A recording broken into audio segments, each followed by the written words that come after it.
Capítulo 16. Hombres de mala fortuna. Campamento corsario de Kig-Yar en Balum, Sistema Kunlun. Novena era de recuperación, 27º anual, noveno mes, noveno ciclo, 12 unidades. Gok se inclinó sobre una mesa de metal y revisó los informes de sus exploradores. El Kig-Yar, un rutiano de piel bronceada y púas ligeramente rojas en la nuca y los antebrazos, ignoró deliberadamente a sus compañeros piratas mientras se armaban y conversaban animadamente sobre el botín que estaban a punto de conseguir. Como maestro de campo de las fuerzas terrestres de la compunción ensangrentada y del triunfo y el botín, no podía permitirse menos que su completa y absoluta concentración en la tarea en cuestión. Se tomó un momento para ajustar su armadura amarilla, que anteriormente lo identificaba como mayor del Covenant. Ni él ni su tripulación, compuesta por Ungoy y Kig-Yar, formaban parte técnicamente del ejército del Covenant, ya que los orgullosos Sangheili solían detestar asociarse con corsarios, pero mantener la estructura jerárquica simplemente facilitaba las cosas. Además, él mismo y la mayor parte de su tripulación sirvieron con el Covenant en algún momento, al menos hasta que su contrato expiró y optaron por seguir los pasos de sus antepasados y convertirse en piratas. Aunque el espacio Covenant ofrecía bienes más valiosos, su maestro de flota y su amante, Churrun, decidieron adoptar un enfoque diferente. En lugar de arriesgarse a la ira del Covenant asaltando naves de suministro, se ofrecieron como corsarios para ser utilizados contra la humanidad. Al Covenant no le importaba lo que hicieran con los suministros que robaban, siempre que obstaculizaran el esfuerzo bélico de los humanos y causaran estragos en sus líneas de suministro. A menos que encontraran datos de navegación, en cuyo caso debían ser entregados de inmediato a sus empleadores. A Gok le pareció irónico que reportaran directamente al Ministerio de Resolución en esta función, ya que el ministerio ya se había encargado de combatir la piratería antes de que la guerra contra los humanos atrajera su atención hacia otros lugares. En cualquier caso, su decisión de convertirse en corsarios había resultado bastante rentable en los últimos años.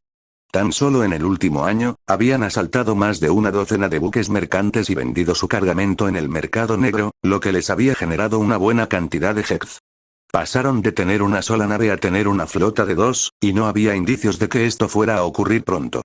Sin embargo, para disgusto de Gok, los humanos habían borrado con éxito todos los datos de navegación de sus naves antes de ser capturados. Si conseguían hacerse con una sola, les daría una buena oportunidad durante años.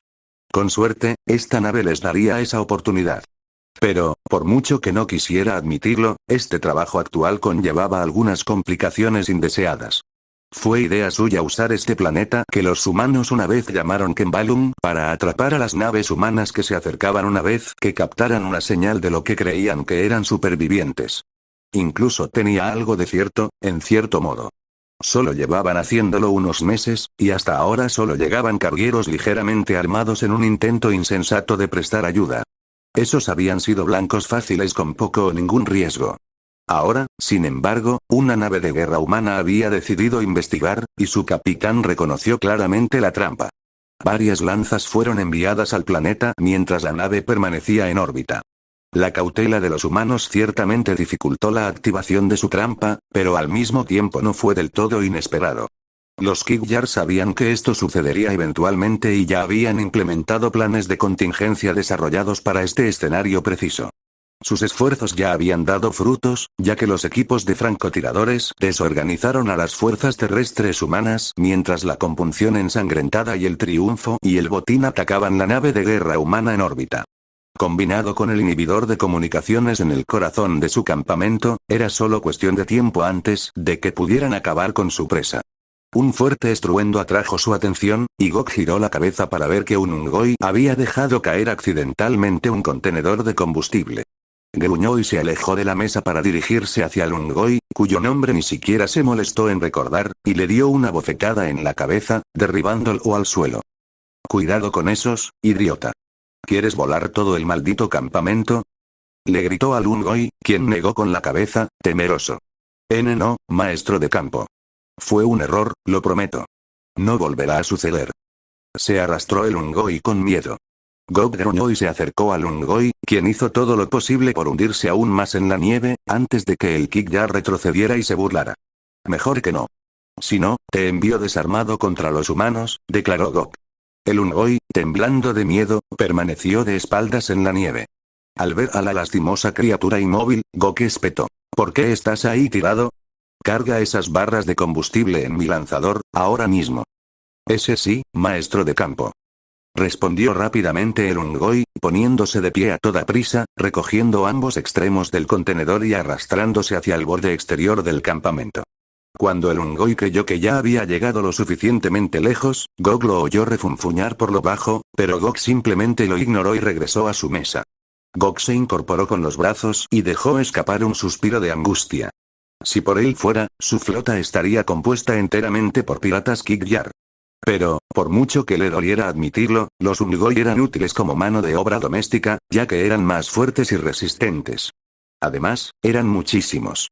Por lo tanto, la mayoría de sus fuerzas terrestres, que sumaban 50 hombres, estaban compuestas por Ungoy.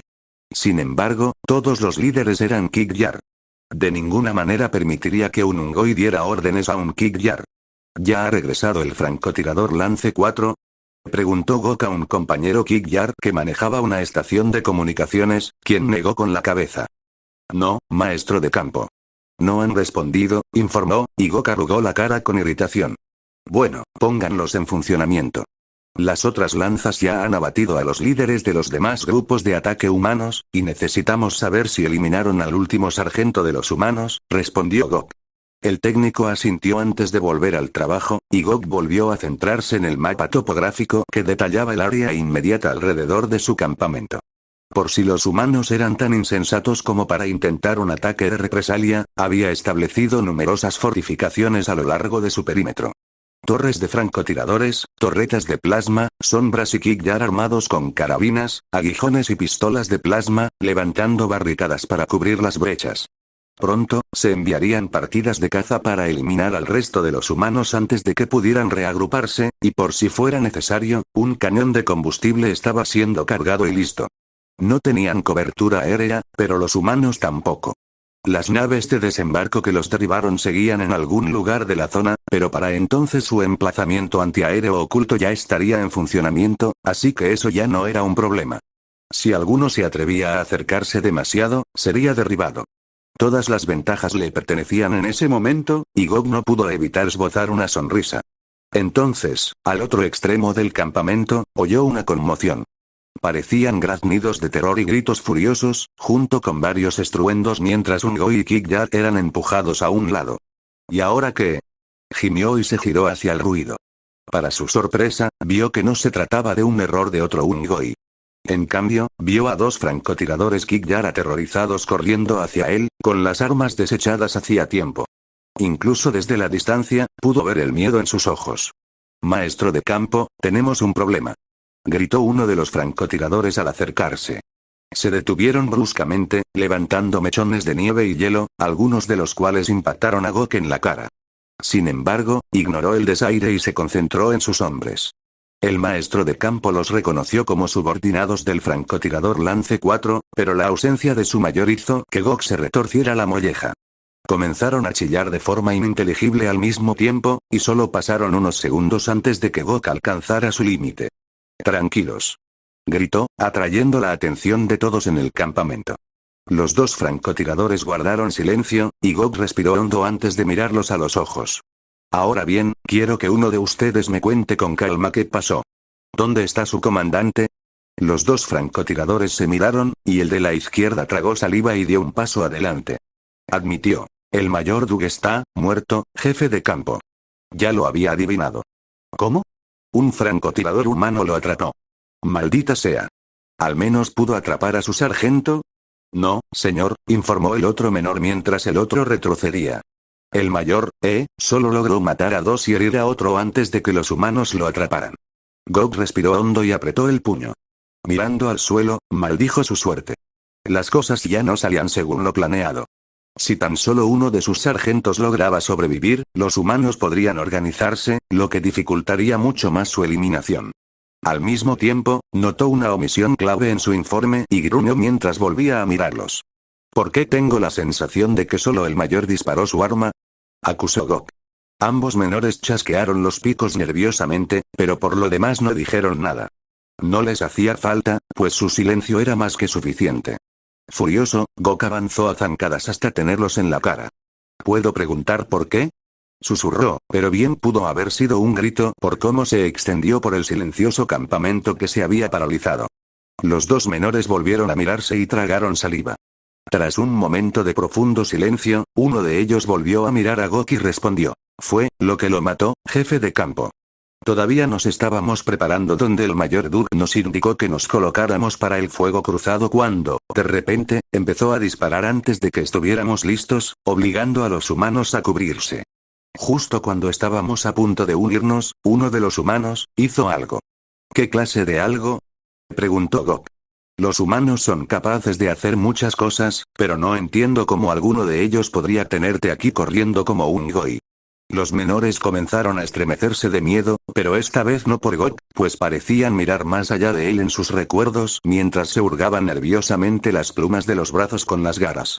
Era evidente que lo que este humano había hecho los había dejado conmocionados, y en voz baja el menor comenzó a explicar. Un humano, creo que un hombre, salió de su escondite y corrió hacia nosotros.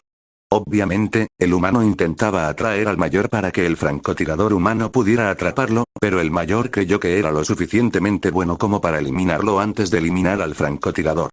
Pero el humano, Dios mío, se movió tan rápido.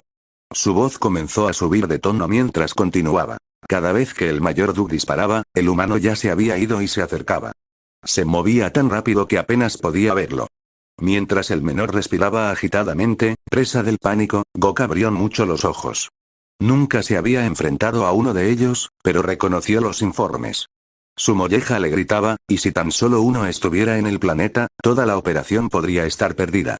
Gok susurró. Hay un demonio aquí. De alguna manera, todo el campamento se sumió en un silencio aún más profundo. Las leyendas de los invencibles demonios humanos, ataviados con gruesas armaduras y con una fuerza y astucia que rivalizaban con los propios Sangheili, se habían extendido por las líneas del Covenant. Incluso corrían rumores sobre ellos en el corazón del espacio Covenant, que hasta entonces había permanecido felizmente ajeno a la guerra. Un simple avistamiento bastaba para desmoralizar a todo un ejército. Para su sorpresa y ligero alivio, el otro menor negó con la cabeza y aclaró. No, maestro de campo. No era un demonio. No llevaba armadura, ni uniforme, para el caso. Gok dejó escapar un suspiro de alivio, pero antes de que pudiera decir nada, el francotirador Kikjar añadió. Este humano, era más rápido. Mucho más rápido, y llevaba una espada. ¿Una espada? Repitió Gok, ahora confundido. ¿Qué quieres decir con una espada? Una espada de verdad, maestro de campo, respondió el menor, con los ojos abiertos de miedo. De metal, y casi tan alto como él. No entendíamos por qué llevaba algo así en lugar de un arma, pero entonces, la blandió y. Nos cortó el aire. Gok miró fijamente a los dos menores y luego dijo rotundamente. Él, los cortó en el aire. Y destruyó una pared. Gimió el otro menor. Entonces, cuando Gok le disparó con su rifle de rayos, él desvió el disparo. Lo paró con su espada. El Kikjar imitó la acción con las manos mientras el otro asentía con fervor. Gok, mientras tanto, solo podía mirarlos con incredulidad. Pasaron varios momentos, sin que nadie se atreviera a hablar. Finalmente Gok preguntó. ¿Estáis vosotros dos drogados otra vez? ¿Qué? No. Protestaron ambos menores, pero Gok simplemente gimió y negó con la cabeza. Decimos la verdad, maestro de campo. Verán, creo que ustedes dos creen que dicen la verdad, admitió Gok. Si hubiera sido un demonio, quizás les habría creído. Pero un humano común y corriente que se mueve más rápido de lo que alcanza la vista, capaz de cortar su espada para dispararte al aire como por arte de magia y de parar un disparo de rifle de rayos, eso es una locura. Maestro de campo, tienes que... Silencio. Gritó Gok, perdiendo la paciencia por completo. Los dos menores se quedaron callados, y Gok suspiró mientras se pellizcaba el entrecejo y se daba la vuelta.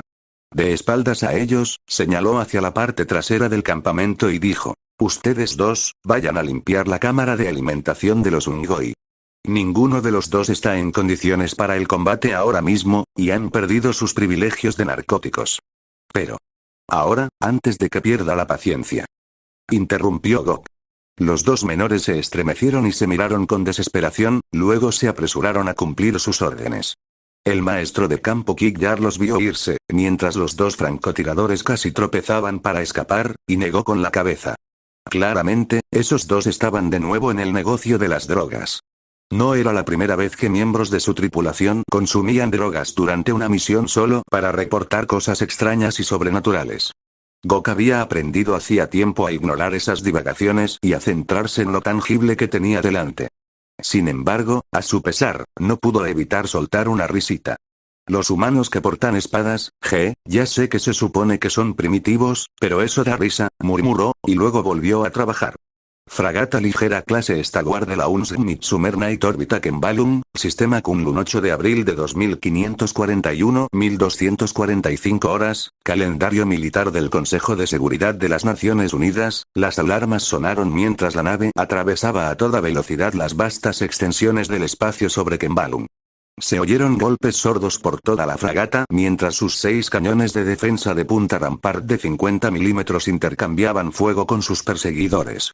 Eran dos, ambos cúteres de tormenta clase DAS, que emergieron de su escondite en el cinturón de asteroides. Dado que la Midsommar Night ya estaba en alerta de combate, pudieron realizar maniobras evasivas con rapidez, lo que desencadenó el arriesgado juego del gato y el ratón en el que se encontraban. Se escuchó un fuerte estruendo cuando algo impactó la popa de la nave, haciendo que Keyes y los demás se tambalearan. Sin embargo, logró mantenerse apoyado contra la holomesa y gritó: «Informe de situación. Señor, el láser de pulso acaba de destruir uno de nuestros cañones de defensa», informó un alférez, y Keyes reprimió una maldición.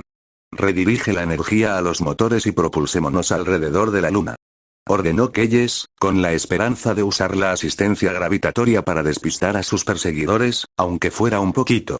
La noche de verano inmediatamente siguió sus órdenes, alejándose del planeta en dirección a Beouls, la luna de Kembalum. La potencia de sus motores aumentó ligeramente, pero fue suficiente para llegar un poco más rápido. Desafortunadamente para ellos, las naves Covenant no se desviaron mucho de la táctica y continuaron persiguiéndolos, disparando láseres de pulso al rojo vivo hacia ellos. Y nada más, se dio cuenta Keyes. Ya había luchado contra los cúteres de tormenta antes. Se consideraban cruceros ligeros del Covenant. Con solo 225 metros de eslora, los cúteres de tormenta estaban ligeramente armados y blindados para los estándares del Covenant, y por ello se usaban principalmente para explorar sistemas interestelares, hostigar o perseguir naves en fuga. Esta última función era claramente lo que estaba sucediendo ahora, pero lo que lo confundía era que las dos naves no estaban usando su arsenal más pesado. Hasta el momento, sus proyectores de plasma habían permanecido completamente en silencio, y ambos cúteres parecían contentarse con atacarlos únicamente con sus láseres de pulso. Fue entonces cuando Keyes se dio cuenta de a qué se enfrentaba y se mostró serio. No intentaban destruir su nave. Intentaban capturarla, y solo había una facción en el Covenant que seguía ese modus operandi. «Estos no son militares del Covenant, son piratas chacales», declaró mientras reevaluaba su situación. Todo tenía sentido ahora. La señal de socorro, el apagón de comunicaciones que precedió a la emboscada y los intentos de inutilizar su nave. Si se enfrentaran a una armada Covenant de verdad, ya habrían destruido la noche. Eso le daba una oportunidad, una que tendría que aprovechar si querían salir de esta de una pieza. «Todos, estamos siendo atacados por piratas jacal», anunció por el intercomunicador del barco. «Prepárense para el abordaje». Keyes sinceramente esperaba que no llegara a eso, pero era mejor estar preparado que no estarlo. «¿Quiere que también le ayudemos, comandante?», preguntó Binezeki, hablando en nombre de todos los cazadores que aún permanecían en su nave. Sin dudarlo, Keyes asintió. «Formen con los marines. Los guiarán a donde deben ir», ordenó Keyes. Vine, Arriet y Elma sintieron de inmediato y saludaron, haciendo referencia a su formación militar. Dado que oficialmente se encontraban en zona de combate, tenía sentido. Los demás cazadores, sin embargo, fueron mucho menos formales, incluso mientras salían del puente y regresaban a toda prisa a la armería. «¿Qué te dije? Fue una mala idea», se quejó Gron mientras sacaba su espada de un casillero. «Deberíamos habernos ido cuando tuvimos la oportunidad. En cambio, caímos en una trampa evidente». «No te atribuyas el mérito de haberlo dicho», señaló Mai mientras cargaba unas flechas en su ballesta. Luego señaló a Gron con aire acusador y añadió: «Todos sabíamos los riesgos que nos acechaban, y aunque era una trampa, teníamos que asegurarnos. Prefiero que los piratas nos peleen a que alguien más que no pueda contraatacar». Gron apretó el puño y gruñó, fulminando con la mirada a Mai, quien le devolvió la mirada. Tras un momento, se burló y se dio la vuelta, murmurando: «Malditos cazadores y sus complejos de héroe. Van a hacer que nos maten a todos». Salió corriendo de la armería y se unió a un escuadrón de marines que pasaba camino a su objetivo. Los demás lo vieron marcharse, y entonces Yuri empezó a salir y dijo: «Lo calmaré. Asegúrate de que no haga ninguna tontería». Siena asintió, lo que Yuri interpretó como una señal para irse. Mientras los demás tomaban rápidamente sus armas y las cargaban según fuera necesario, Fiona preguntó en voz baja: «¿Hay algo que podamos hacer?». Joanna frunció el ceño levemente mientras colocaba una mano consoladora sobre el hombro de su compañera. Por mucho que quisiera asegurarle lo contrario, todos sabían la verdad. A menos que los Jackals lograran inutilizar la nave y abordar, algo que intentaban evitar, no podían hacer nada para influir en la batalla actual. Incluso con todo su entrenamiento y años de experiencia, nada significaba nada, pues estaban atrapados como simples pasajeros en este combate de nave a nave, no participantes. Ahora mismo, su destino estaba en manos del comandante Keyes y su tripulación. Ninguno de ellos se había sentido tan indefenso en su vida, ni siquiera quienes habían sufrido ataques Grim en naves aéreas o marítimas, pero tenían que aguantarse. De vuelta en el puente, Keyes mantenía la vista fija en la pantalla holográfica que representaba la batalla en la que se encontraban. El intercambio de disparos entre sus naves continuaba, pero cuando otro impacto con éxito provocó el temblor de la noche de verano, recordó una vez más la enorme disparidad entre las naves humanas y las del Covenant. Si bien Shakespeare pudo ayudar al resto de la tripulación a asegurar que sus cañones de defensa puntual impactaran con éxito a los dos cúteres de tormenta, su efecto fue insignificante. Sus escudos aún podían desviarlos sin causarles daño. La única arma que tenía la noche con alguna posibilidad de destruir sus escudos era su cañón acelerador magnético, pero este se encontraba en la proa de la nave. Tendrían que girarlo para tener un tiro limpio, pero eso era improbable. Si giraban ahora, solo estarían dando a los piratas la oportunidad que buscaban. Keyes observó entonces el cinturón de asteroides. Comparado con el del sistema solar, era mucho más grande y denso, con una mayor magnitud de asteroides grandes que dificultaban la navegación. Así era como los cortadores de tormentas conseguían pasar desapercibidos. Simplemente se escondían tras unos pocos asteroides grandes para enmascarar su presencia. Lentamente, una idea empezó a tomar forma, y cuando otra explosión impactó el costado de la nave, liberando atmósfera que Shakespeare se dispuso a sellar, tomó una decisión rápidamente. Shakespeare, carga una de las Longswords con un Shiva. Ponla en piloto automático y traza un rumbo hacia el campo de asteroides, ordenó Keyes, y luego señaló a otro tripulante. Lanza las cápsulas Archer AD a mi señal. Las usaremos para ocultar el caza. Por supuesto, comandante, respondió Shakespeare, iniciando inmediatamente el proceso de armamento. Pasaron unos minutos que parecieron eternos mientras la noche de verano completaba otra órbita alrededor de Kembalum. Entonces, cuando Shakespeare informó que la espada larga estaba lista para despegar, Keyes gritó de inmediato: «Despeguen ahora». 4 de las 16 cápsulas de misiles Archer del Knight se abrieron, lanzando una docena de misiles cada una, que se dirigieron a toda velocidad hacia los dos cortadores de tormenta. La mayoría de los misiles fueron interceptados por sus sistemas de defensa puntual, y el resto impactó sin causar daño contra los escudos en llamas. Pero cumplieron su función, ya que la leve señal del Longsword se adentró en el campo de asteroides. Keyes, mientras tanto, hizo que el Midsummer Knight sobrevolara el polo norte de Kembalum, atrayendo a los Jackals y permitiendo que se preparara su trampa. Crow se agachó, frotando suavemente la nieve con la mano. Era mucho más áspera que cualquier nieve que hubiera tocado antes en Remnant, lo que supuso que se debía a las pequeñas partículas de vidrio atrapadas entre los cristales. Sin embargo, no se fijaba en la textura. En cambio, su atención se centraba en las pequeñas y casi indistinguibles hendiduras que se extendían desde su base temporal.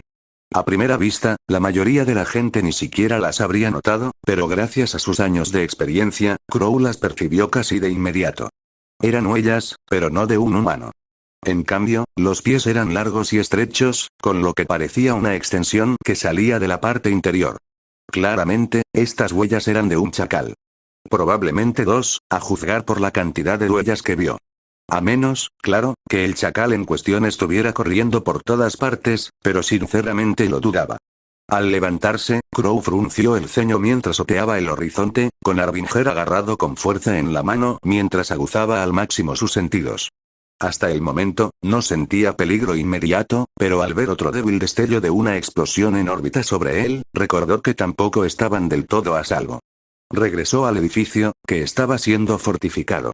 Los marines, usando contenedores de un material similar al hormigón llamado Instacrete, unían grandes trozos de escombros y rellenaban los huecos para formar barricadas. Pedazos más pequeños de escombros se metían en sacos de arena, y por cada ventana podía ver al menos un cañón de fusil asomando, buscando enemigos. «Branwen, ¿encontraste algo?», preguntó el sargento Johnson mientras seguía ayudando a montar las defensas, mientras el operador de radio de su escuadrón manipulaba su equipo, intentando obtener señal. «Sí. 2 pares de vías que van al noreste», informó Crow, señalando con el pulgar por encima del hombro en la dirección. Johnson frunció el ceño, dio otra calada a su cigarro y exhaló una pequeña nube de humo. «Supongo que los hicieron los chacales», respondió Johnson, y Crow asintió. El sargento frunció aún más el ceño y añadió: «Sin duda, vuelven a su base a informar de lo sucedido.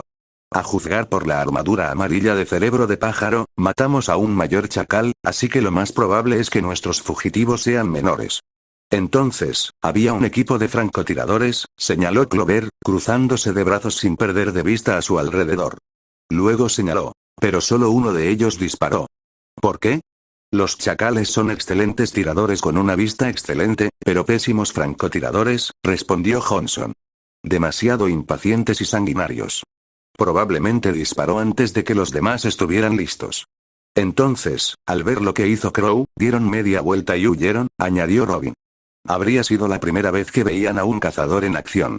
Si antes solo tenían a los humanos como aliados, no me extraña que entrarán en pánico». «Exactamente lo que pienso», confirmó Johnson mientras terminaba su puro. Revisando su rifle, dijo: «Tenemos que asumir que ya regresaron a su base y reportaron lo sucedido. Que realmente les crean o no es irrelevante». Johnson entonces giró la cabeza hacia el operador de radio y preguntó: «Capus, ¿cómo está nuestra radio? ¿Puedes comunicarte con los otros escuadrones o con el Knight? ¿O solo los Pelicans?», añadió Abby esperanzada, solo para que el marine negara con la cabeza. «Ni un poquito», negó el soldado Capus frunciendo el ceño. «La radio está bien, físicamente, pero fuera de onda corta no capto nada. Y esa solo tiene un alcance de unos pocos kilómetros como mucho. No oigo a nadie más». «Entonces, los Cobies deben estar interfiriendo con nosotros», sugirió Johnson mientras dejaba caer el extremo de su cigarro en el suelo de policemento y lo apagaba a pisotones.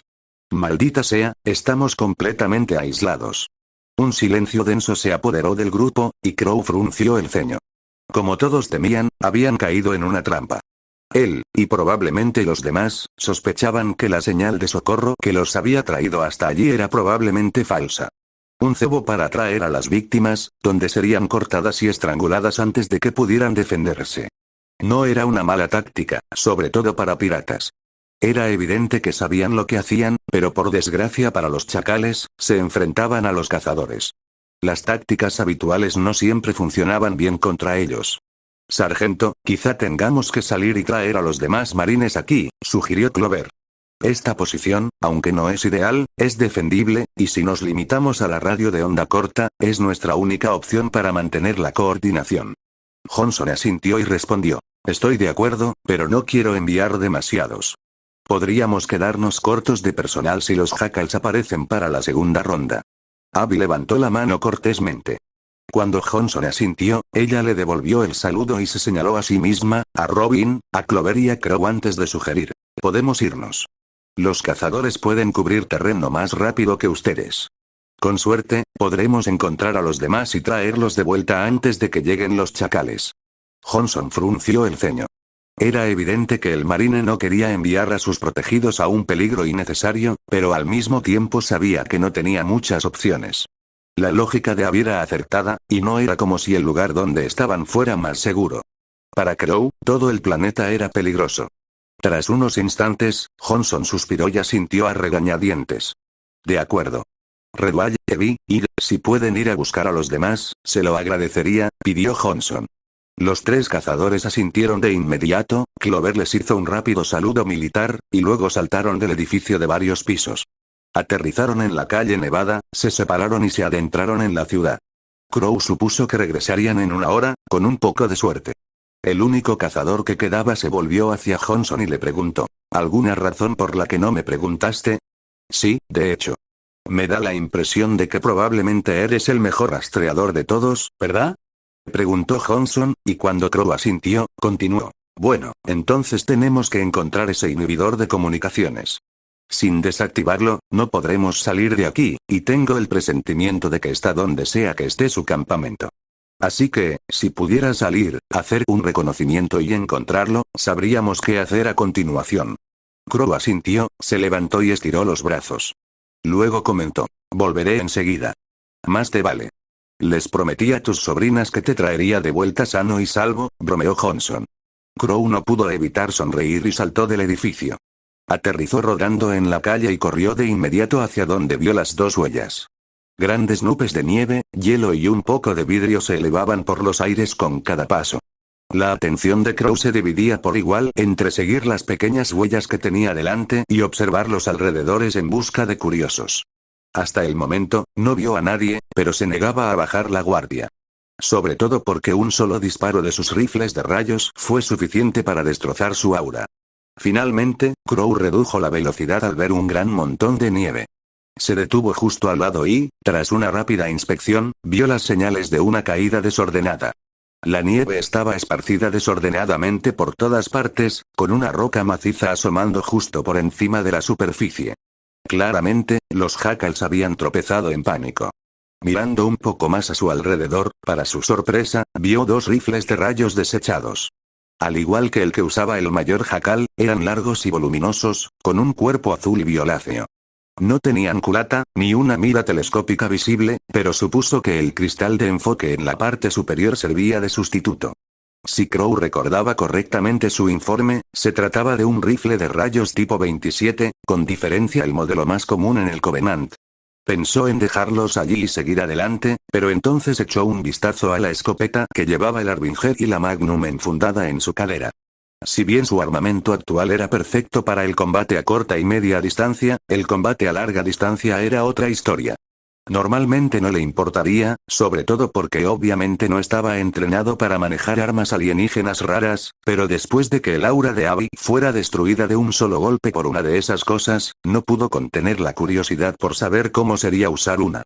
Había oído más de un par de historias de marines que habían recogido y empuñado armas Covenant en campos de batalla sin demasiados problemas, y uno de los soldados en el punto de encuentro incluso había reclamado el rifle de rayos casi vacío del mayor muerto, así que ¿qué tan difícil podía ser? Tras tomar una decisión, Crow cogió uno de los rifles de rayos. Era bastante pesado, y la falta de culata dificultaba un poco apuntar, pero la conexión inteligente entre el arma y sus gafas lo facilitaba mucho. También vio que, en la esquina superior derecha de su visión, su HUD mostraba el contador de munición del arma. A diferencia del Magnum o incluso del Harbinger, el recuento de munición se mostraba como un porcentaje, actualmente al 77%. Crow pensó en hacer un disparo de prueba, pero decidió no hacerlo. La carga era claramente limitada, con poca o ninguna capacidad para reponerla, y lo último que quería era adentrarse en tierra de nadie. Tras sujetar el rifle a la funda magnética de su espalda, Crow continuó siguiendo las huellas. Cuanto más avanzaba, menos edificios y restos de edificios encontraba. Su escondite se reducía rápidamente, y no había árboles dignos de mención. Pero eso no era un problema para él. Crow se detuvo y miró a su alrededor una vez más para asegurarse de que nadie lo observaba. Cuando estuvo seguro, se transformó en un pequeño pájaro negro y voló alto. Usando las nubes como protección, Crow mantuvo la vista fija en el suelo mientras seguía las huellas. Se aseguró de mantener la mínima visibilidad posible. Después de todo, no quedaban aves en el planeta, aparte de los chacales, claro. Si alguno de ellos lo viera, la alarma podría saltar de inmediato. Finalmente, para sorpresa de Crow, vio a dos alienígenas corriendo por la nieve. No le costó darse cuenta de que eran los mismos chacales que estaba rastreando. Se giró de inmediato para seguirlos, manteniendo una distancia prudencial para que no lo vieran. Al acercarse a la cima del barranco, Crow creyó ver algo extraño a unos cientos de metros del campamento enterrado bajo la nieve y el cristal, pero no le dio mucha importancia. No tardó mucho en que los dos jackals entraran en su campamento, situado en lo alto de un barranco. Le recordó un poco a los campamentos que su tribu solía construir en Mistral cuando era niño, solo que en lugar de empalizadas de madera, torres de vigilancia y guardias, había barricadas metálicas, plataformas flotantes y un montón de torretas de plasma. Eran shades tipo 29, si no recordaba mal, compuestas por un asiento abierto que albergaba un gran cañón de plasma frontal suspendido sobre una base de trípode. Una de las torretas era dorada, y el cañón brillaba con un verde intenso gracias a las barras de combustible fijadas a ella. Crow tuvo que suponer que se trataba de algún tipo de torreta antiaérea. Sin embargo, no estaban tripuladas por jackals. En cambio, vio a decenas de grunts atendiendo el equipo, bajo las órdenes de los supervisores jackal. Con bastante dureza, por lo que pudo ver. En el centro del campamento había un edificio circular, hecho de la misma aleación púrpura que el Covenant parecía preferir. Había marcas amarillas pintadas en la superficie, que Crow supuso eran algún tipo de insignia que simbolizaba a los piratas. Varios tanques de combustible estaban distribuidos por todo el campamento, y los piratas procuraban no acercarse demasiado. En resumen, todo el campamento estaba bastante bien fortificado. Un asalto frontal resultaría en una masacre. En el otro extremo del campamento había una torre de transmisión, que Crow reconoció de inmediato como la que interfería sus comunicaciones. Un fuerte graznido atrajo su atención, y Crow bajó la vista para ver a la pareja de piratas conversando animadamente con otro chacal mayor. Solo que la armadura de este estaba más elaborada, con incluso una capa de piel. Crow supo de inmediato que era su líder, y aunque no entendía lo que decían los alienígenas, algo le decía que él era el tema de conversación. Al principio, le preocupó que se hubiera acabado la farsa, sobre todo cuando el chacal mayor adoptó lo que Crow reconoció como una mirada de miedo, a pesar de sus rasgos inhumanos. Sin embargo, ese miedo fue reemplazado poco a poco por una incredulidad incrédula. Entonces, cuando el chacal mayor los interrumpió y los despidió frustrado, Crow se dio cuenta de que los alienígenas, salvo los dos que mandó corriendo con el rabo entre las piernas, no creían en absoluto las afirmaciones de sus camaradas. Si hubiera estado en su forma humana, podría haber sonreído y reído. Pero no pudo, así que dio la vuelta y voló de vuelta a la ciudad.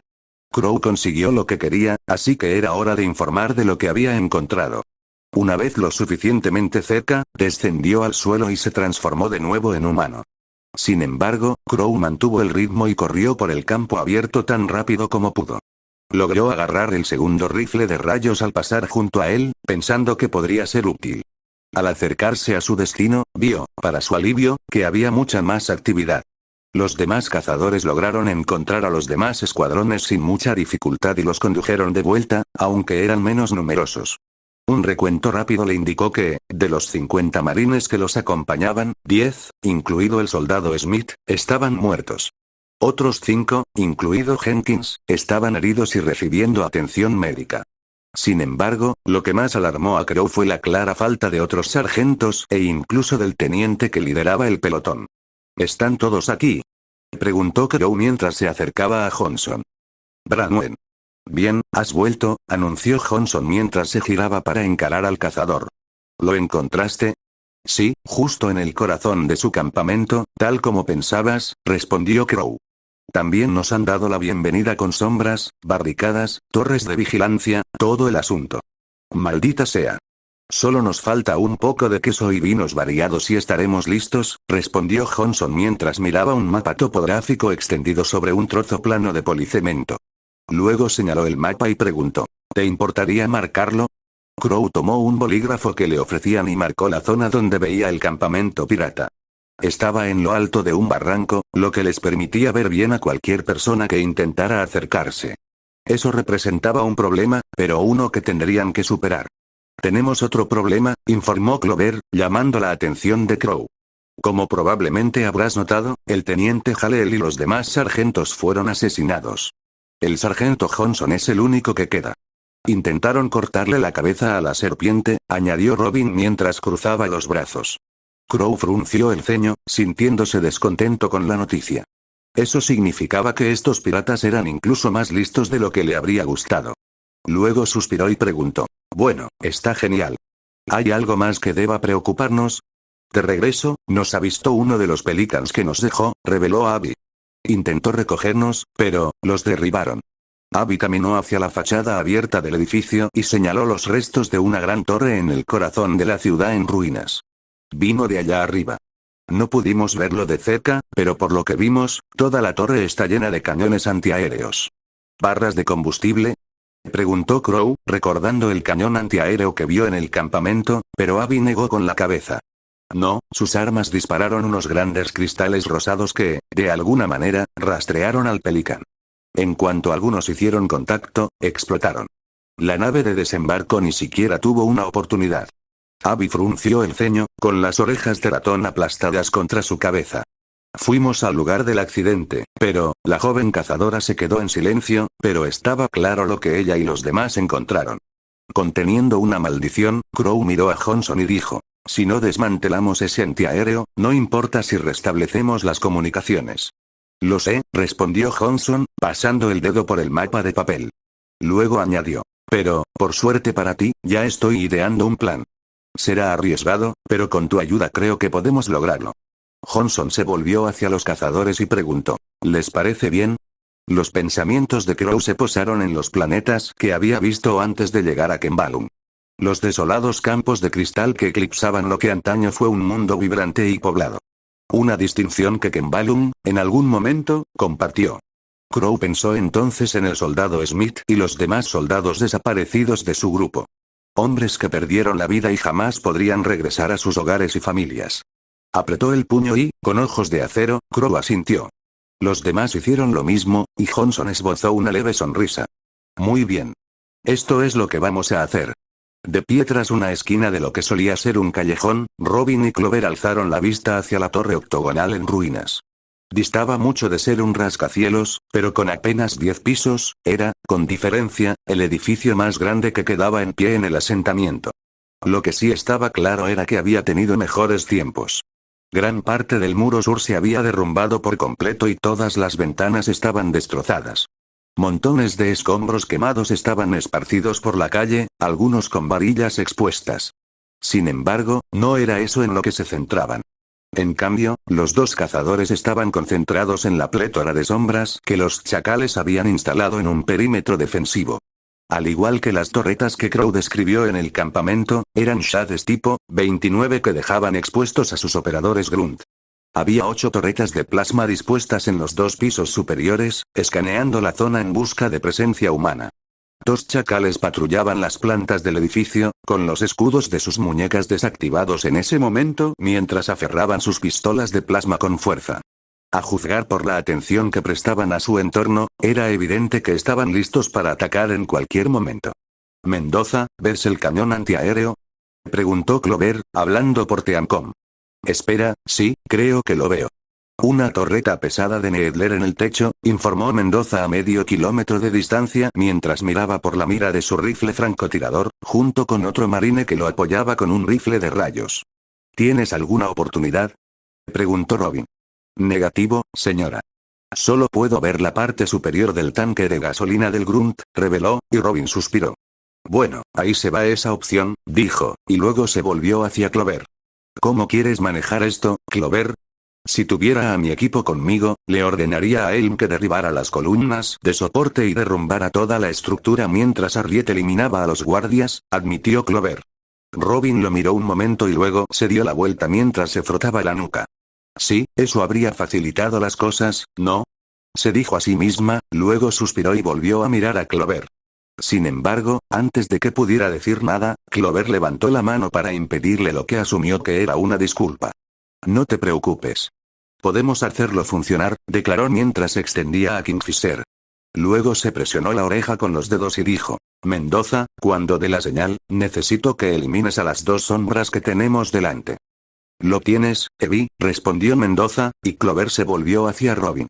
¿Qué tan rápido puedes entrar ahí?, le preguntó Clover a la cazadora feliz, quien sonrió con suficiencia mientras amartillaba su ballesta de muñeca. No soy tan rápida como Harriet, pero soy bastante ligera de pies, admitió, y Clover asintió. Confío en ti para eliminar a los guardias. Yo me preocuparé por el arma antiaérea, afirmó. Robin asintió y se refugió contra la pared. Clover hizo lo mismo, frotándose distraídamente el alfiler del pecho mientras miraba a su objetivo desde detrás de la esquina. Observó cómo algunos chacales retrocedían, sin reparar ni en él ni en Robin. Una vez que desaparecieron tras una esquina, Clover se llevó los dedos a la oreja. «Fuego», ordenó. De inmediato, se oyó un fuerte disparo a sus espaldas, acompañado de una estela blanca y una línea de luz púrpura que alcanzó a sus objetivos. Los dos grunos que pilotaban las sombras se desplomaron, con la cabeza y los tanques de metano atados a la espalda reventados. Se oyeron graznidos de alarma cuando los piratas reaccionaron al ataque, pero los dos Huntsmen ya cruzaban la calle corriendo. Mientras los dos marines disparaban de nuevo, manteniendo la atención de los jackals, Clover y Robin entraron en la planta baja y subieron corriendo por la escalera. Se toparon con algunos jackals que se apresuraban a contraatacar, pero fueron eliminados sin problema. Robin fue la primera en salir, emergiendo de detrás de dos jackals que se cubrían tras sus guanteletes. Sin dudarlo, disparó una saeta de ballesta a la nuca del jacal derecho.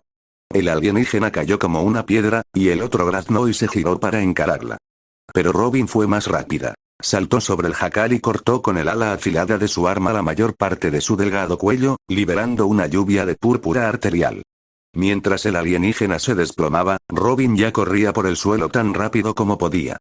Concentrándose en las sombras, mató a los conductores antes de que pudieran reaccionar. Dos jackals, con sus escudos ya desplegados, intentaron bloquearla y dispararle sus pistolas de plasma, pero Robin simplemente lanzó una saeta explosiva a sus pies. La explosión resultante hizo volar trozos de sus cuerpos en diferentes direcciones, manchando el suelo y la pared cercana con su brillante sangre púrpura. «Clover, todas las miradas están puestas en mí», anunció Robin mientras se escondía tras una columna cuando más jackals bajaron por la escalera, con los escudos y las pistolas en alto. En cuanto vieron a Robin, abrieron fuego. Rayos de plasma verde e hirviente impactaron en el pilar de Policreto, quemándolo en pedazos y enviando franjas de calor abrasador sobre su piel. Robin apretó los dientes para combatir el dolor, agradecida de que su aura estuviera allí para protegerla. Sin embargo, no duró mucho, pues Clover se impulsó desde el borde exterior del edificio hasta el suelo. Lanzó el sedal de Kingfisher, lo envolvió alrededor de todo el grupo de sorprendidos jackals y tiró con todas sus fuerzas. El alambre se clavó en la carne de los piratas mientras eran lanzados desde la torre, y sus cuerpos, gritando, se estrellaron contra los restos de los edificios al otro lado de la calle. Fuertes crujidos y crujidos interrumpieron los gritos, seguidos por el silencio. «Vamos, vámonos», declaró Clover, volviéndose hacia la escalera solo para saltar hacia atrás cuando una intensa corriente de fuego de plasma bajó por la escalera. «Maldita sea», maldijo Robin, y luego se giró hacia donde sabía que estaban apostados sus francotiradores. «Mendoza, ¿puedes deshacerte de estos tipos? Nos bloquean con un muro de escudos, y las otras sombras nos disparan», reveló Mendoza. «Tendremos que reajustar nuestra base antes de poder hacer algo». Robin apretó los dientes, miró a Clover y preguntó: «Bueno, ¿alguna idea brillante?» «Solo uno», respondió Clover mientras se frotaba el alfiler una vez más. Agarrando una granada, corrió al borde del edificio y enganchó el gancho de hoja del extremo del sedal de Kingfisher en su anilla. Presionó el pasador de cebado y colgó la granada de fragmentación, ahora humeante, a un lado con la varilla flexible completamente extendida, con cuidado de que no golpeara nada y activara el temporizador de detonación. Miró hacia la azotea del edificio y vio que estaban 2 pisos por debajo del tejado. Calculando que tenía suficiente sedal para que su plan improvisado funcionara, soltó un poco de sedal y asomó el torso hacia el borde del tejado. Inclinó la varilla tras la cabeza, entrecerró los ojos en señal de concentración y la lanzó hacia adelante para lanzar su señuelo casi verticalmente. La granada con gancho salió disparada, arrastrando el sedal con el zumbido del carrete giratorio.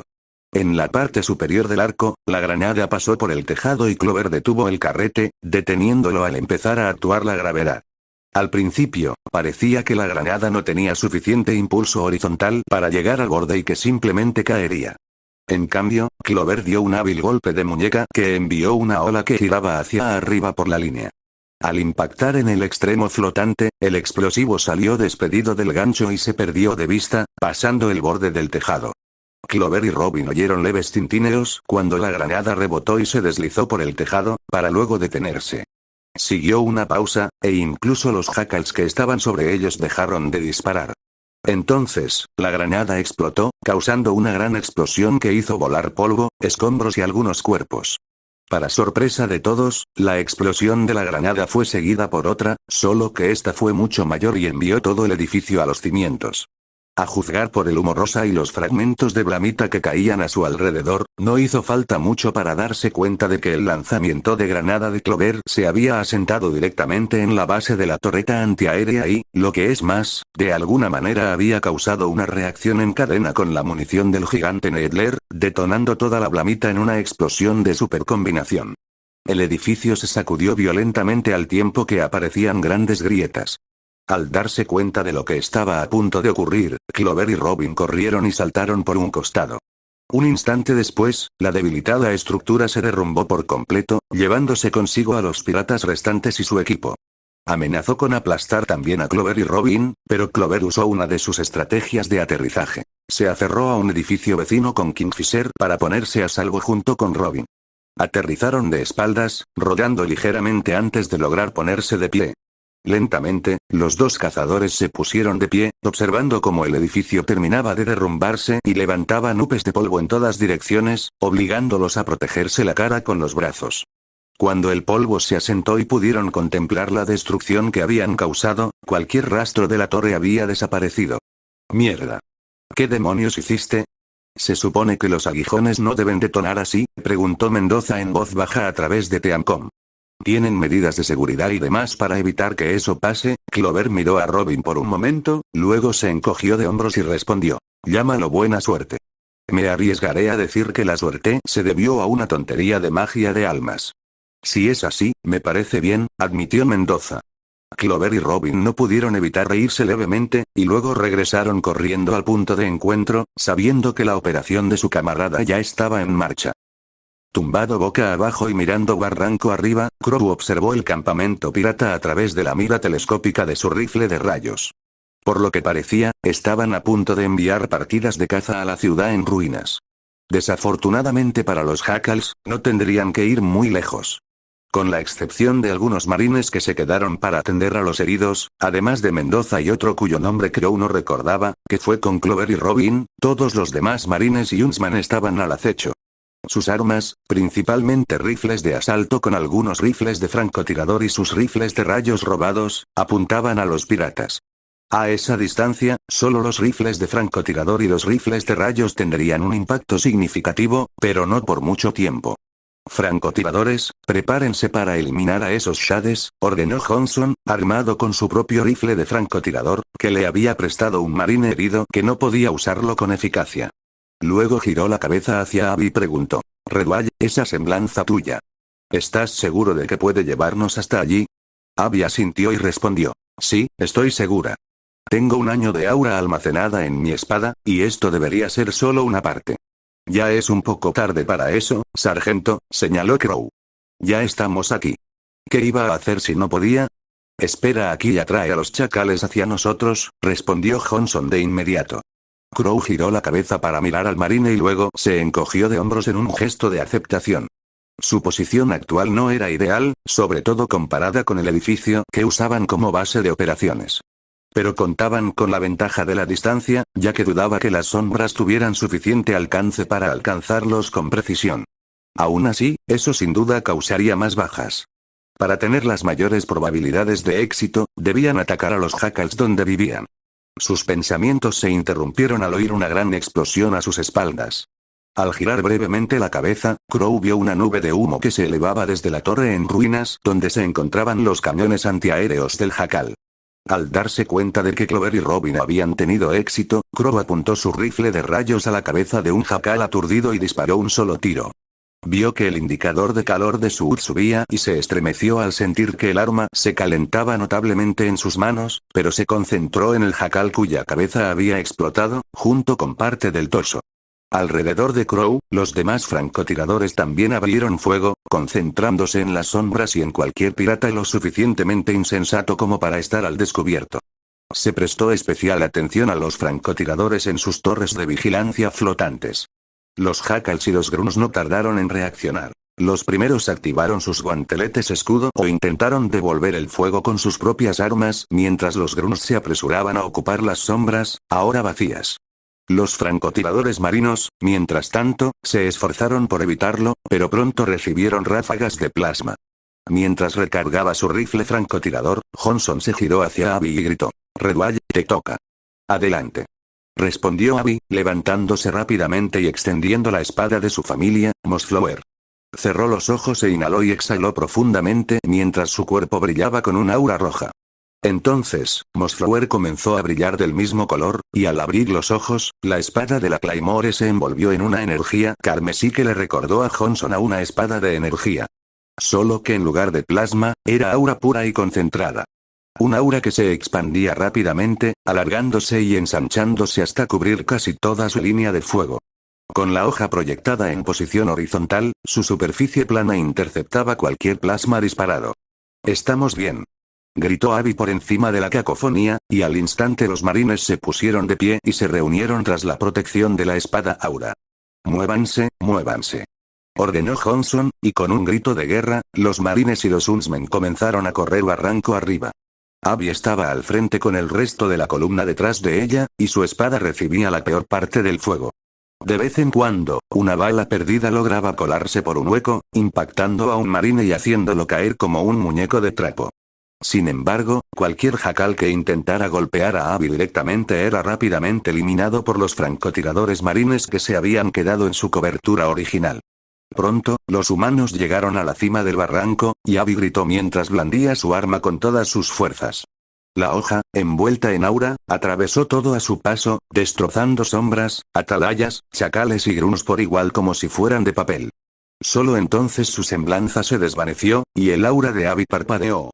Cayó de rodillas brevemente, pero un marine cercano la ayudó a levantarse rápidamente y regresó a la lucha.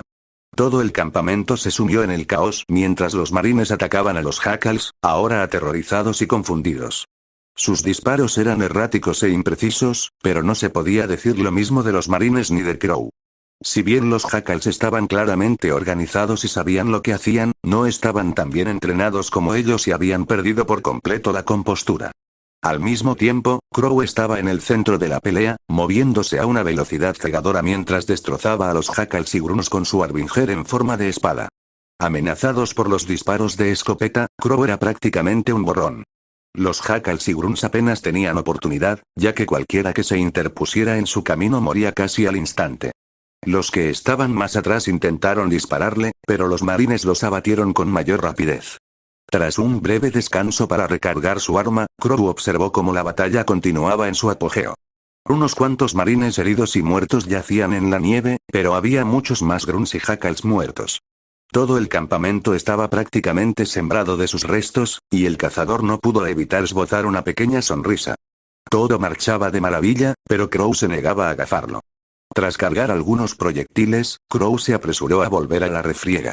Para entonces, los piratas del otro extremo del campamento habían girado sus armas y abierto fuego contra los humanos. Algunos marines desafortunados fueron abatidos, sus cuerpos destrozados en pedazos humeantes, mientras que el resto se escondió tras el edificio central o una de las muchas cajas de suministros que albergaban las armas de los piratas. A diferencia de los materiales que usaba la UNSC, la aleación del Covenant resultó muy eficaz para bloquear el plasma, pero aún así, empezaban a evaporarse tras unos pocos impactos. «Están demasiado atrincherados», gritó Johnson, disparando a ciegas con su rifle de asalto desde una posición defensiva. Con el ceño fruncido, Crow salió brevemente de su escondite para disparar él mismo, pero solo logró abatir a un grunt antes de que una torreta de Shade apuntara en su dirección y comenzara a disparar. Sin embargo, reconoció a este Shade como su cañón antiaéreo, lo que obligó a Crow a agarrar a Johnson y a un marine cercano antes de escapar corriendo. Un momento después, dos proyectiles de combustible impactaron en la nieve donde se encontraba, provocando una explosión masiva que calcinó todo lo que estuviera cerca. Incluso con su aura, Crow sabía que habría muerto si se hubiera quedado. «Maldita sea, tenemos que deshacernos de ese cañón antiaéreo», gritó Crow, sin dejar de correr mientras los piratas disparaban contra él y los marines. Intentaban destruir el cañón, pero por desgracia, el líder pirata había logrado reagrupar las fuerzas restantes. Un muro de escudos de guantelete y cubiertas desplegables impedía a los humanos disparar bien, pero le daba al cañón antiaéreo la oportunidad de desatar el infierno sobre ellos. Disparó otra descarga, y 3 marines fueron consumidos por explosiones verdes ardientes, con sus cuerpos completamente destrozados. Esto hizo que los marines restantes buscaran refugio, solo para que algunos más fueran eliminados por los jackals disparando sus pistolas de plasma desde detrás de sus escudos. Sabiendo que si continuaban así, su operación estaría acabada, Crow frunció el ceño y buscó una abertura. Al ver una al otro extremo del campamento, corrió tan rápido como pudo. Los rayos de plasma impactaron en el suelo a su paso. Al darse cuenta de lo que hacía, Abby corrió justo detrás de él. De vez en cuando, los dos cazadores desviaban sus armas para interceptar los rayos de plasma que se acercaban demasiado, pero cada vez que lo hacían, su aura se reducía notablemente. Al llegar a la ruptura de la línea, giraron bruscamente a la derecha y corrieron hacia los piratas. 3 de los jackals apuntaron sus escudos hacia ellos y comenzaron a disparar sus pistolas de plasma, pero esto abrió una brecha lo suficientemente grande como para que un francotirador marine los atravesara a 2 de un solo disparo. El tercero estaba protegido por su guantelete, lo que provocó que la bala rebotara sin causar daño en una montaña cercana, pero despistó al jackal lo suficiente como para que Crow pudiera acortar la distancia y decapitar al alienígena de un solo golpe. Ahora, en medio de los piratas restantes, Crow y Abby comenzaron a atacar con fiereza. Sus espadas atravesaron los delgados cuerpos de los jackals sin mucha resistencia, esparciendo sangre púrpura brillante, extremidades y cabezas por todas partes. Los grunts restantes entraron en pánico y comenzaron a correr descontroladamente, agitando los brazos por encima de sus cabezas e ignorando a los jackals que intentaban ponerlos en fila. El Shade antiaéreo intentó girar y disparar contra los 2 Huntsmen, pero a esa distancia Crow simplemente disparó un cartucho de escopeta a la cabina parcialmente expuesta. Parte de la munición dispersa rebotó en el blindaje protector, pero la mayor parte se esparció por el pecho del piloto. Sangre azul neón y vísceras salpicaron el asiento y el cadáver tendido sobre él, mientras el Shade continuaba girando en círculo sin causar daño. Con su arma más grande fuera de servicio, la línea pirata se desintegró, lo que permitió a los marines romper su cobertura y abrir fuego. Los piratas restantes comenzaron a caer, con los cuerpos acribillados a balazos. Unas cuantas granadas fueron lanzadas sobre las coberturas desplegadas, y sus detonaciones destruyeron a cualquier jackal o grunt en su radio, además de destruir las barreras de plasma. En poco tiempo, nada separaba a los piratas de la embestida humana. La mayoría de los piratas restantes entraron en pánico y huyeron, pero no llegaron lejos, ya que los humanos los aniquilaron. Solo un puñado de piratas mantuvo la defensa, con el aparente líder mirando furioso a Crow y Abby mientras seguían aumentando el número de bajas. Mientras Crow partía a un par de jackals en 2, vio al comandante pirata abrir un contenedor a sus pies. Lo que el jackal sacó captó de inmediato su atención. Era un arma grande, morada y de hombro, que el jackal se esforzaba visiblemente por llevar. Un guardamanos curvado hacia arriba protegía el brazo del jackal mientras apuntaba, y en la espalda, Crow pudo ver varias barras de combustible inertes apiladas unas sobre otras. Lo reconoció al instante como un cañón de barras de combustible, el equivalente del Covenant a un lanzacohetes. Estaba siendo apuntado hacia Abby, quien solo lo notó justo cuando el jackal se preparaba para disparar. Crow lanzó de inmediato un aura hacia el líder para intentar detenerlo, pero ya podía ver que su ataque sería bloqueado por los escudos de los subordinados que lo custodiaban. Desesperado, enfocó su semblanza en el comandante mientras corría hacia Abby, con la esperanza de apartarla a tiempo. Entonces el chacal apretó el gatillo y ambos cazadores se estremecieron. Pero, en lugar de dispararse una barra de combustible explosiva, el arma se estremeció. Un plasma verde candente comenzó a filtrarse de su contenedor, y el chacal, presa del pánico, intentó arrojarlo. No llegó lejos, pues el arma explotó con la fuerza de una granada, devorando por completo al líder pirata y a todos los que estaban cerca, y enviando a Crow y Abby a volar. Aterrizaron de espaldas y luego rodaron hasta ponerse de pie, y al mirar, vieron que no quedaba nada del pirata, salvo un anillo de cristal donde antes estaba. Con la muerte de su líder, los piratas restantes se desmoronaron. Pronto no quedó nada, y solo entonces los humanos cesaron su ataque. Mirando a su alrededor para ver si quedaba alguien, Crow vio 2 pares de pasos que se alejaban por el otro lado del barranco. Forzando la vista, vio a los mismos chacales que había seguido antes huyendo. Debieron desertar en cuanto comenzó la lucha, al darse cuenta de lo que estaba a punto de ocurrir. Pero antes de que pudiera decir algo, se escucharon 2 disparos de francotirador, provocando que ambos chacales cayeran al suelo. Los tengo, dijo el marine responsable con sombría satisfacción. Crow lo miró con cierta sorpresa. Sin embargo, antes de decir nada, recordó el motivo por el que estaban allí. Suponiendo que los piratas se lo merecían y que a ninguno de los marines le importarían las protestas, Crow regresó al campamento, donde vio a Abby ayudando a otros marines a desactivar el inhibidor. Concretamente, destrozándolo con Mossflower. Capus, llama y avisa por radio para evacuación, ordenó Johnson mientras se sentaba en una caja de suministros volcada, curándose una leve quemadura en el brazo causada por un rayo de plasma extraviado que pasó demasiado cerca para su comodidad. El soldado Capus ya estaba allí, hablando por sus auriculares y alertando a los Pelicans restantes de su presencia. No es por bajar el ánimo, pero a menos que Keyes pueda derribar esos barcos piratas, no saldremos de aquí, señaló Crow, pero Johnson simplemente se encogió de hombros mientras sacaba otro cigarro y lo encendía. Yo no me preocuparía demasiado. El comandante Keyes sabe lo que hace. Si alguien va a sacarnos de aquí, será él, declaró Johnson con seguridad. Crow arqueó una ceja con cinismo y luego se encogió de hombros. Sin embargo, no pudo evitar mirar al cielo al ver algunas explosiones más que indicaban que la batalla espacial seguía en su apogeo. Voy a ayudar a asegurar la zona, dijo Crow al dejar atrás a Johnson. El sargento de la marina asintió y lo vio marcharse, luego se levantó y lo siguió con el rifle listo. No es necesario que te unas a mí, señaló Crow, pero Johnson simplemente negó con la cabeza. Les prometí a dos señoritas que te tomaría de la mano, ¿recuerdas? Preguntó Johnson con una leve sonrisa. Crow no pudo evitar poner los ojos en blanco mientras seguía avanzando, dejando atrás los límites del campamento.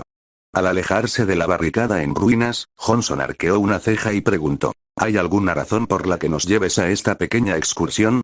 Creí haber visto algo más adelante mientras estaba haciendo reconocimiento, respondió Crow. Pensé que ahora era el mejor momento para echarle un vistazo. Ah, ya veo, respondió Johnson, frunciendo ligeramente el ceño mientras se llevaba el rifle de asalto al hombro. Al mismo tiempo, Crow apretó con más fuerza a Arbinger, atento a cualquier peligro. Aunque estaba bastante seguro de que todos los piratas estaban muertos, eso no era una garantía completa. Finalmente, los dos hombres llegaron al lugar que Crow había visto antes. A primera vista, la zona relativamente plana no parecía muy diferente del resto del paisaje desolado. Pero Crow y Johnson notaron enseguida las extrañas protuberancias en la nieve, como si algo estuviera enterrado debajo. Mirándose, Johnson y Crow se agacharon cerca de una y empezaron a excavar lo que hubiera debajo de la nieve. Crow no tardó mucho en sentir algo duro y liso, y suspiró y cerró los ojos con pesar mientras sacaba el objeto. «Malditos sean», murmuró Johnson en voz baja mientras contemplaban el cráneo humano que Crow había encontrado. Estaba completamente limpio de carne, pero por las marcas de dientes que cubrían el hueso, no era difícil determinar cómo sucedió. Esto tiene algunos meses, señaló Crow, comparando lo que había visto en Remnant durante sus muchas misiones de búsqueda y rescate e investigaciones con lo que hay ahora. Así que hubo sobrevivientes aquí, señaló Johnson sombríamente. Crow asintió y luego dijo, pero los chacales los encontraron primero. Los dos contemplaron en frío silencio lo que ahora reconocían como la fosa común de los últimos supervivientes de Kembalum. Supervivientes que podrían haberse salvado si hubieran llegado tan solo unos meses antes. Sabiendo que ya no podía hacer nada por ellos, Crow cerró los ojos y suspiró antes de incorporarse. Al menos, podía sentir cierta satisfacción por haber vengado sus asesinatos, pero era un pequeño consuelo, como mucho. Keyes se apoyó en la holomesa mientras otro impacto hacía tambalear la Midsummer Night. El comandante ni siquiera se molestó en preguntar qué se había perdido. Ya sabía que la respuesta era otro de sus cañones de defensa. Solo les quedaba uno, y, sumado a la reducción de la potencia de sus motores a un mero 20% de su capacidad, eso significaba que los piratas solo necesitaban un buen impacto más para dejarlos varados. Por si acaso perdían la atmósfera, hizo que todos en la nave se pusieran trajes presurizados, incluidos él y los Huntsmen. No serviría de mucho si se desbordaban al espacio, pero era mejor que nada. Aún así, Keyes no se permitió preocuparse demasiado, especialmente porque su plan para sacarlos de ese lío ya estaba en marcha. ¿Estado del arma Mac?, preguntó Keyes mientras observaba la holomesa, que ahora parpadeaba. Carga Mac al 80% y subiendo, señor, respondió Shakespeare, mientras su avatar parpadeaba mientras pequeños impactos provocaban escalofríos en la noche de verano. Calculo que estaremos listos para disparar en 2 minutos. Keyes asintió ante la información y luego ordenó: lanzad la onda alrededor de Beulls hacia el cinturón de asteroides. Preparad a todas las cápsulas Archer restantes para que disparen a mi orden. La noche de verano cumplió de inmediato las órdenes de Keyes y la nave sobrevoló la pequeña luna a toda velocidad. Su impulso los impulsó a través del vacío, con los dos cortadores de tormentas, que aún conservaban sus escudos intactos, pisándoles los talones. Keyes prácticamente podía saborear la sed de sangre que emanaban los piratas mientras se acercaban a su presa herida. Con un poco de suerte, eso los cegaría a la trampa que les había tendido. Usando los asteroides como cobertura, la fragata clase Star Wars se alejó de sus perseguidores, intercambiando disparos siempre que podía. Los impactos de micrometeoritos se oían y sentían por toda la nave, pero Keyes aceptó cualquier daño que causaran y continuó avanzando. Tanto él como los piratas Jackal tuvieron que sobrevolar con cuidado los asteroides más grandes, aunque Keyes no pudo evitar notar que los piratas, tal como esperaba y deseaba, se permitían acercarse a los asteroides para seguir acercándose. Cada roce contra las enormes rocas hacía que sus escudos vibraran al impactar, mientras que los asteroides se convertían en polvo. Sin embargo, Keyes no se concentró en eso. En cambio, mantuvo su atención en la holomesa, que ahora estaba ampliada para mostrar la sección del cinturón de asteroides en la que se encontraban. Se mostraban puntos y orbes que representaban asteroides individuales, pero la mayoría permanecían sin nombre. Solo unos pocos tenían designaciones, y Keyes volaba directamente hacia el más grande de ellos, 2499 Caracal. Con un diámetro de 5 kilómetros, 2499 Caracal era el asteroide más grande de todo el sistema, uno que anteriormente había sido objeto de minería antes de que la insurrección y el Covenant detuvieran esos planes. Había permanecido intacto desde su descubrimiento, y solo ahora finalmente iba a ser utilizado. Señor, el cañón Mac está completamente cargado y listo para disparar, informó Shakespeare mientras se acercaban al asteroide. Keyes asintió, pero mantuvo la vista fija en el asteroide y la carga oculta en su sombra. La noche de verano pasó junto al asteroide sin problemas, y los piratas, ajenos al peligro al que se enfrentaban, continuaron su persecución. Keyes contó mentalmente mientras se acercaban al asteroide, y en cuanto se posicionaron, ordenó con calma: detonen. Al principio, no hubo nada. Entonces, la negrura del espacio fue atravesada por una luz blanca cegadora cuando la ojiva nuclear clase Shiva, lanzada por la espada larga que había lanzado previamente, detonó en un cráter justo al otro lado del asteroide. La explosión de 30 megatones provocó grandes grietas que fragmentaron la superestructura y bombardeó las dos naves Covenant con una lluvia de piedras y trozos de hielo como una gigantesca mina de fragmentación.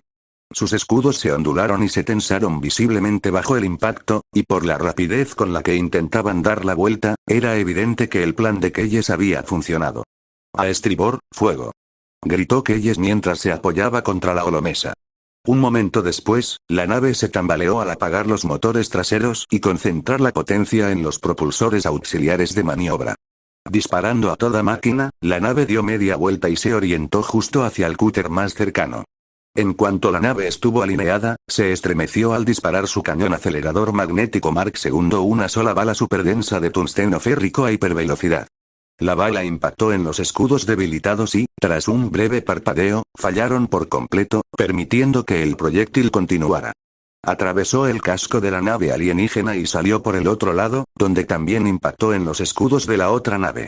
Cuando la primera nave explotó violentamente en una bola de fuego púrpura, los escudos del cúter restante se rompieron. Pero la bala no tuvo suficiente impulso para continuar, lo que le permitió al cúter dar la vuelta y huir. Sin embargo, no llegaron muy lejos, ya que un momento después, una salva de los misiles Archer restantes del Midsummer Night atravesó el vacío espacial directamente hacia el cúter de tormentas. Sus cañones de defensa de punta intentaron derribarlos, y aunque alcanzaron a la mayoría, fueron demasiados. Casi 300 misiles se dirigieron hacia el cúter de tormentas, y más de 100 lograron atravesarlo e impactar el casco desprotegido. Una serie de explosiones recorrió la nave espacial alienígena, y pronto se unió a sus hermanas mientras la nave se abombaba y se desintegraba. Solo entonces Keyes se permitió un suspiro de alivio al ver al resto de la tripulación vitorear. Podía oír la aclamación de los marines, y quizás incluso de los propios cazadores, unirse a la celebración desde las profundidades de la nave. Enderezándose, Keyes dirigió la Midsummer Night de vuelta a Kembalum. Aún tenían hombres que recuperar, y solo celebraría cuando regresaran al espacio controlado por el UNSC para realizar reparaciones. Al mismo tiempo, Keyes no pudo evitar sentirse un poco aprensivo. A pesar de que su única nave destruyó 2 naves Covenant por sí sola, una hazaña poco común, admito, había puesto a su tripulación y a la delegación de Remnant en un riesgo inaceptable. Desembarcar en Kembalun sabiendo que era una trampa era, obviamente, un error. Uno que podría haber resultado en un fracaso catastrófico. En retrospectiva, deberían haberlo dejado en paz. Sabía que le esperaba una buena reprimenda a su regreso. Aún así, se permitiría este momento para disfrutar de la celebración. Ganaron la batalla, aunque les costara un poco. Le preocuparía la reprimenda que recibiría después.